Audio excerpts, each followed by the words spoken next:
Au sommaire de nos éditions du dimanche 22 septembre. Alors que celle de rugby commence au Japon, vous vous êtes intéressé aux effets d'une autre Coupe du Monde. Celle du football féminin cet été qui a incontestablement marqué une étape décisive pour ce sport en termes de notoriété. Et sur le terrain, cela se voit, de plus en plus de petites Normandes s'inscrivent dans les clubs. La Ligue accentue ce développement en obligeant les structures, même les plus modestes, à se doter d'une équipe féminine. Nous sommes allés mesurer cette évolution sur le terrain.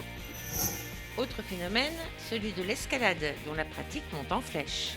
Dans les villes, l'escalade pousse les murs. Fin mai, un nouveau bloc-parc a ouvert ses portes à Rouen. Un espace dédié est en projet au Havre et les clubs voient leur nombre de licenciés grimper. Nous sommes allés explorer les voies de cet engouement. Vous avez également été prendre l'air avec de jeunes chasseurs. Emmanuel Macron avait promis de les chouchouter et il l'a fait avec une baisse notable du prix du permis de chasse national.